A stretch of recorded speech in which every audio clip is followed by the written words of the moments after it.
It's from the English Phrases Hub, and it's called Win Any Business Discussion with These Smart English Phrases.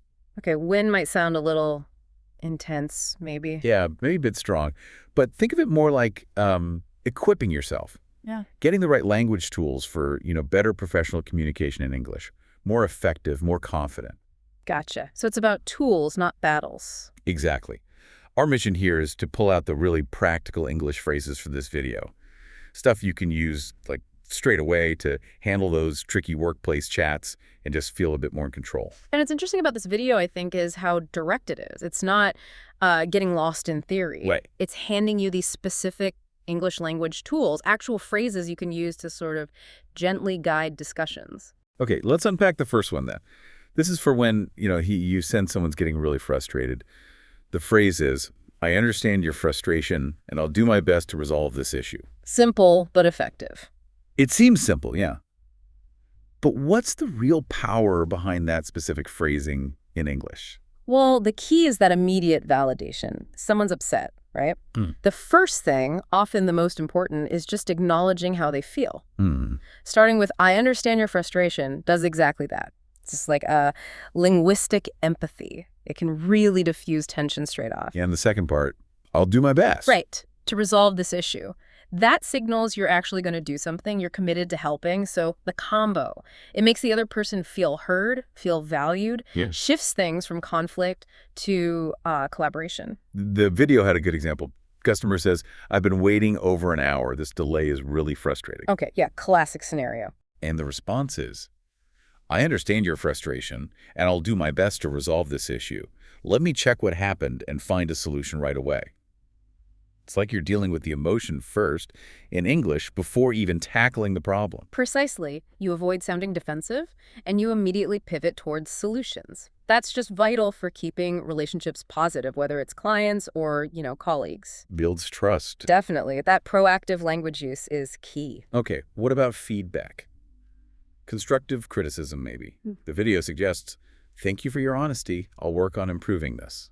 Let's look at why that works better in English than, say, getting defensive. Well, it shows maturity, doesn't it? And like a growth mindset. Thank you for your honesty. That acknowledges it takes guts sometimes to give tricky feedback. True. It says you value their input, even if it stings a bit. Then I'll work on improving this shows you're taking responsibility, you're committed to getting better. It just leaves a much better impression than someone arguing back. The example they used was, feedback comes in. The project design has some flaws. It's not quite meeting our standards. Ouch. And the response, thank you for your honesty. I'll work on improving this. Could you share any specific changes you'd like to see? That last bit's important too, isn't it? In English communication. Asking for more. Oh, absolutely. It turns something potentially negative into a chance to learn, to get on the same page. By asking for specifics, you show you're genuinely trying to fix the real issues. Makes sense. Okay, moving to a phrase about preventing future issues. Could you share suggestions to avoid repeating this situation? I like this one. It shifts away from blame. Exactly. Instead of getting stuck on what went wrong or who messed up, this question points straight towards fixing it for the future. Proactive problem solving. And asking for suggestions involves others. Right. It empowers them. Makes it a team effort to improve the process. Creates that shared ownership. The video's example. Someone says, we had a lot of confusion with the deadlines last week. The response, I'm sorry about that. Could you share suggestions to avoid repeating this situation? I'd like to make the process smoother next time. It's just very forward-looking, clearly put in English. Precisely. Shows you're not just patching the hole, you're thinking about building a better system overall. Okay, now for times when, well, you messed up, the video recommends, I apologize for the inconvenience, let me fix this right away. A real classic English phrase, this one. It is, and for good reason. It's direct, shows accountability. The apology acknowledges the impact on the other person, but crucially, it's followed immediately by action. Let me fix this right away. Shows ownership, urgency. It's about saying sorry and fixing it. Example time. The file you sent is missing important data, and I needed it yesterday. Oh, dear. Yep, happens. Response, I apologize for the inconvenience. Let me fix this right away. I'll send the corrected file in the next 15 minutes.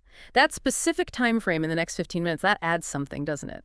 In English communication. It really does. It's not just a vague promise. It sets a clear expectation that can massively reduce their frustration and build confidence that you'll actually follow through. Okay, here's one about the value of feedback itself. We value your feedback.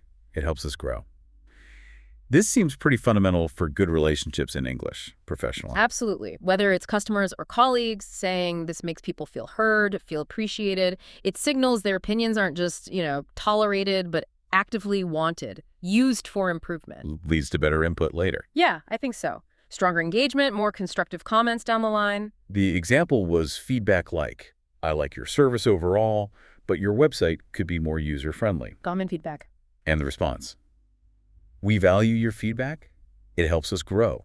I'll pass your comments on to our web design team to make improvements. It connects the feedback to potential action. That link is important in English communication. Exactly. It's not just hot air. It suggests feedback is taken seriously, that it might actually lead to real changes. Right. Now, shifting gears a bit into negotiation tactics. The phrase is, what terms do you consider fair for both sides?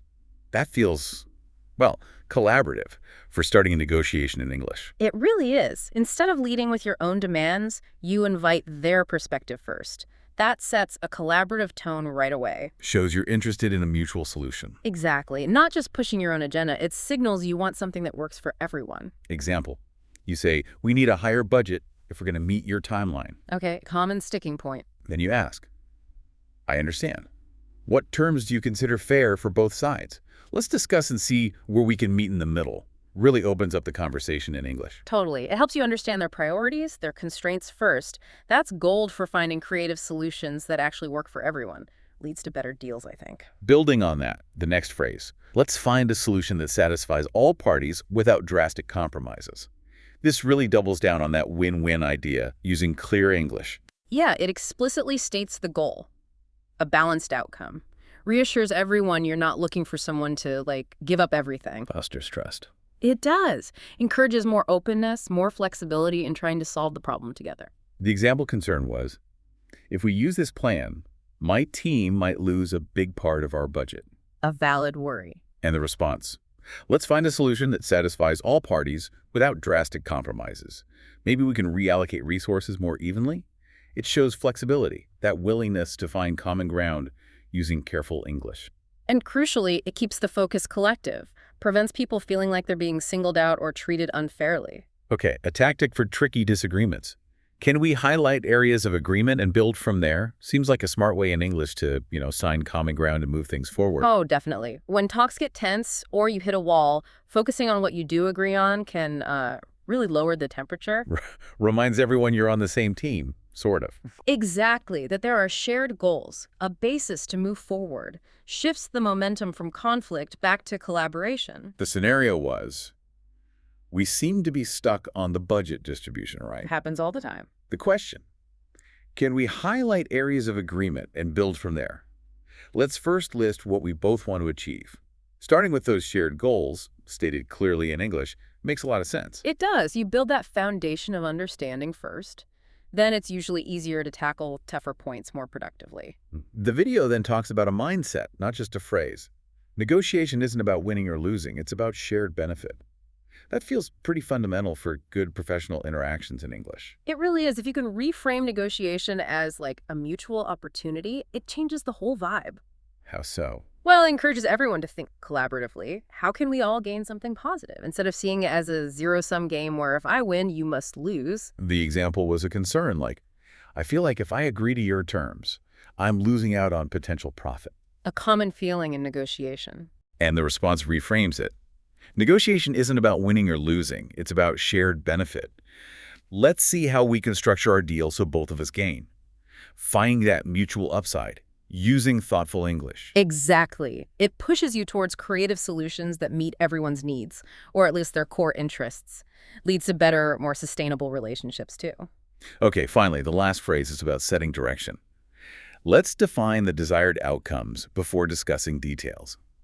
Sounds like just good, efficient communication, really, especially for avoiding confusion in English. It really is. Get clear on the end goal right at the start. Make sure everyone's aiming for the same thing. Prevents going off track. Yeah, avoids those unnecessary detours and keeps the conversation focused, productive. It's like agreeing on the destination before arguing about the route. The video contrasted, suggesting maybe we should talk about timelines first, with the alternative. Actually, let's define the desired outcomes before discussing details.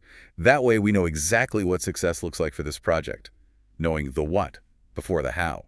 Crucial in English communication. Absolutely, and that initial clarity, it can save so much time and misunderstanding later. Gives you a framework for making all the smaller decisions along the way. So wrapping up, these 10 phrases. They might seem simple on the surface, but they're really practical tools, aren't they, for handling all sorts of professional chats in English. Yeah, they really are. It kind of boils down to empathy, focusing on solutions and having that collaborative mindset. And what's really valuable for you, the listener, is just how quickly you can start using these English phrases. They're concrete language patterns you can slot into your own conversations. Should boost confidence, make you more effective. Absolutely. So start thinking maybe, how could you use one of these in your next work chat? Which brings up a good question for you to think about. How might using just one of these phrases proactively actually shift the dynamic in your next difficult conversation in English? And maybe broader than that, what other communication skills do you find really vital for success in your professional world? Something to mull over how small language shifts can make a big difference.